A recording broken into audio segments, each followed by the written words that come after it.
बहुत जरूरी है। जब हम जानेंगे तभी हम उसको मानेंगे। भगवान बुद्ध तथागत जब लास्ट बार वैशाली में वर्षावास किए थे तो वहाँ पे घोषणा किए थे कि आज से 3 माह बाद हम महापरिनिर्वाण लेंगे। इसके पहले कोई महापुरुष, कोई देवी देवता इस धरती पे पैदा नहीं लिया जो पहले ही घोषणा कर दे हम इस डेट में अपने शरीर को त्याग देंगे। ये फर्स्ट महापुरुष है जिसे भगवान बुद्ध तथागत के नाम से जाना जाता है। इनके साथ में 5000 बौद्ध भिक्षु थे। जब ये लोग वहाँ से चले तो यहाँ से 18-20 किलोमीटर पड़ता है, जिसका फर्स्ट नाम पावापुरी है, दूसरा पावानगर है। आज के डेट में उसे फाजी नगर के नाम से जाना जाता है। उसी जगह पे एक चुंद नाम का व्यक्ति रहता था जो किसी भी धम्म के साधु संत को देखते ही उसके मन में अजीब से जागरूक पैदा होता था कि मतलब हम क्या चीज़ दान कर दे। दान पारमिता उनकी बहुत तेज तरार थी। तो उसी के आम के बगीचे में आकर के भगवान बुद्ध तथागत, बौद्ध भिक्षुक, उपासक, उपासिकाएं सभी लोग आकर के जमीन पे लेटे थे, विश्राम कर रहे थे, आराम कर रहे थे। बैसाख का महीना था, धूप बहुत तेज था। तब तक जो चुंद नाम का व्यक्ति था उसका मंत्री दरबारी आम्रवन की तरफ आया और आकर के देखा यहाँ पे तो बौद्ध भिक्षुक, उपासक, उपासिकाएं, कुछ लोग साधु संत आए हैं जो जमीन पे लेटे हैं। इतना देखने के बाद चुपके से लौट के आया और चुंद से बोला, हे महाराज, अपने आम्रवन में बौद्ध भिक्षुक, उपासक, उपासिकाएं, कुछ लोग साधु संत आए हैं जो जमीन पे लेटे हैं। इतना सुनने के बाद जो चुंद नाम का व्यक्ति था दौड़ के आया और भगवान बुद्ध तथागत के चरण में गिर पड़ा और गिर के कहा कि हे भगवान बुद्ध तथागत, बौद्ध भिक्षुक, उपासक, उपासिकाएं, आज आप सभी लोग हमारे वहाँ ठहरिए, स्नान करिए, आराम करिए, भोजन ग्रहण करिए, उसके बाद आप लोग आगे जाइएगा। तो बौद्ध भिक्षुक, उपासक, उपासिकाओं के लिए चुंद ने अलग भोजन बनवाया और स्पेशल भगवान बुद्ध तथागत के लिए अपने हाथ से अलग भोजन बनाया। उसके मन में आता कितना अच्छा से अच्छा भोजन बना करके भगवान बुद्ध तथागत को हम ग्रहण करा दे ताकि इनके साथ मेरा नाम अटल हो जाए, जुड़ जाए।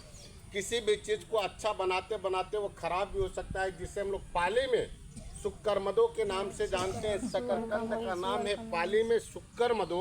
उसे खाने के बाद शरीर के अंदर दर्द, थकान जो भी कुछ रहता था खत्म हो जाता था। उसी में शहद, घी, मशरूम, गुड़ जो भी कुछ मिला, चुंद ने अच्छा बनाने के चक्कर में सभी को एक ही में मिक्स कर दिया, जिसके कारण उसमें पॉइजन हो गया, जहर हो गया।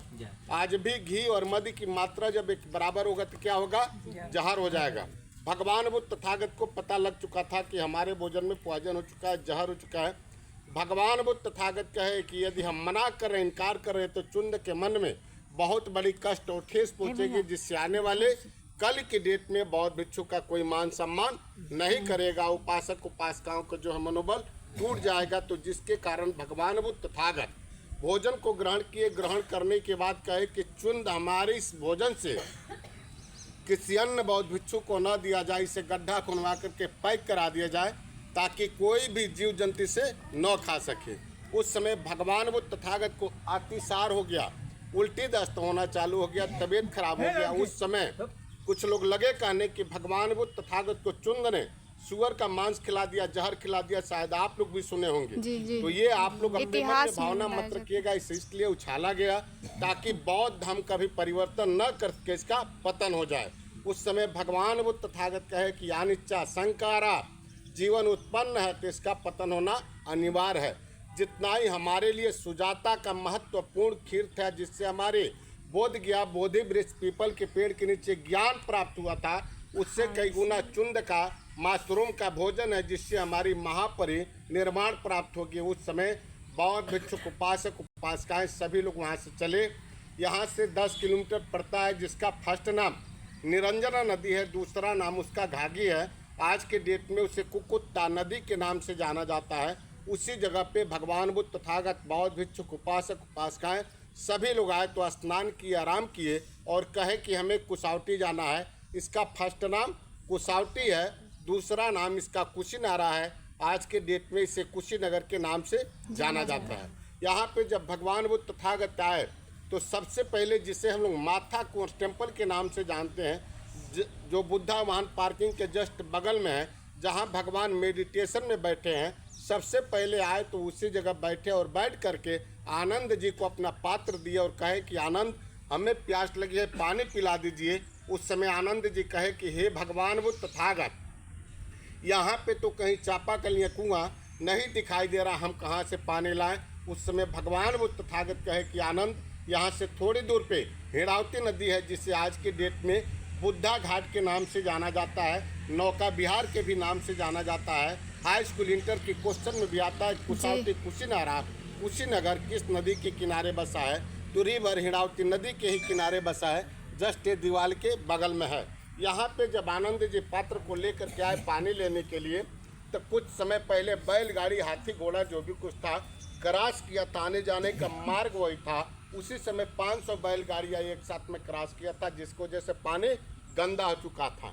आनंद जी को बड़ी दुखित और चिंतित हुआ कि गंदा पानी ले जा करके भगवान बुद्ध तथागत को हम नहीं पिला सकते हैं, नहीं ग्रहण करा सकते हैं। आनंद जी दुखित और चिंतित होने के बाद लौट के जाते हैं माथा को टेम्पल और कहते हैं कि हे भगवान बुद्ध तथागत, वह पानी आपके पीने के लायक नहीं है, कोई और उपाय बताइए। उस समय भगवान बुद्ध तथागत कहते हैं कि आनंद, हमें प्यास लगी है, प्यास हमें सहन नहीं हो पा रहा है, हमें बौद्ध भिक्षुक, उपासक, उपासिकाएं सभी को लास्ट उपदेश देना है। चरत भिक्ख बेचारी के बहुजन हिताय बहुजन सुखाय। आनंद, जो पानी चलता है वो पानी कभी गंदा नहीं होता है, जो ठहर जाता है वह पानी गंदा होता है। आनंद, बीच नदी में जाओ, पानी निर्मल हो चुका है। फिर आनंद जी दुखित और चिंतित होने के बाद रोते हुए पात्र को लेते हैं और बीच नदी में आते हैं, तो पानी स्वच्छ हो जाता है, निर्मल हो जाता है।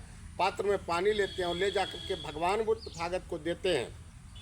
भगवान बुद्ध तथागत जल को ग्रहण करते हैं। ग्रहण करने के बाद बौद्ध भिक्षुक, उपासक, उपासिकाएं सभी को वहाँ पे लास्ट उपदेश देते हैं और कहते हैं कि हम यहाँ पे महापरिनिर्वाण लेना चाहते हैं। उस समय बौद्ध भिक्षुक, उपासक, उपासिकाएं सभी लोग चकित और परेशान हो जाते हैं, क्वेश्चन करते हैं कि हे भगवान बुद्ध तथागत, आप इतनी सी छोटी जगह पे जंगल झाड़ी एरिया में महापरिनिर्वाण क्यों लेना चाहते हैं? ऐसी बड़ी बड़ी जगह है जहाँ पे आप महापरिनिर्वाण ले सकते हैं। राजगीर है, नालंदा है, बोधगया है, कपिलवस्तु है, सारनाथ है, वैशाली है। उस समय भगवान बुद्ध तथागत कहते हैं कि आप मुझे न देखिए, हमारे न रहने के बाद मुझे ही चाहने वाले, जानने वाले लोग आपस में कट पिट के लोग मर जाएंगे और मेरे बताए हुए मार्ग पर चलने वाला कोई नहीं मिलेगा। ये राजा मल्ल की राजधानी है और लिच्छवी की, जो राजा मल्ल था कुश्ती किया करता था, जो लिच्छवी था वह भेदीबार चलाया करता था।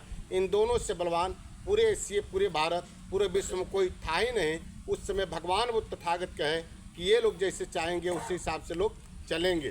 तो पहले के साधु संत लोग जिस राज्य में जाते थे, अपने शरीर को त्यागने के लिए, दाह संस्कार करने के लिए जमीन मांगते थे। उस समय राजा मल्ल को बुलवाए और कहे कि हे राजा मल्ल, हम तुम्हारे राज्य में महापरिनिर्वाण लेना चाहते हैं। उस समय राजा मल्ल कहे कि हे भगवान बुद्ध तथागत, मेरा 14 कोश का राज्य है, यानी कि 42 किलोमीटर का ये राज्य आपका है। तो जहाँ लेटी हुई प्रतिमा है, जिसे हम लोग महापरिनिर्वाण टेम्पल के नाम से जानते हैं, उसी जगह पे 2 साल वृक्ष का पेड़ था। पहले पूरा सालवन था, उन दोनों पेड़ का आकार एकदम सीधा था, एक उत्तर और एक दक्षिण। उसी पेड़ के बीच में सो करके भगवान बुद्ध तथागत तीसरे पहर में महापरिनिर्वाण लिए। महापरिनिर्वाण लेने के बाद इनकी बॉडी को पूरी अच्छी तरह से चंदन की लकड़ी का बक्सा बना करके तेल और घी में डुबा कर रखा गया। उस जमाने में किसी लेप से अब्रब का प्रयोग नहीं था, धूप अगरबत्ती भी जला कर रखा गया, इसलिए ताकि इनकी शरीर और बॉडी से कोई बदबू गंध न आए। उस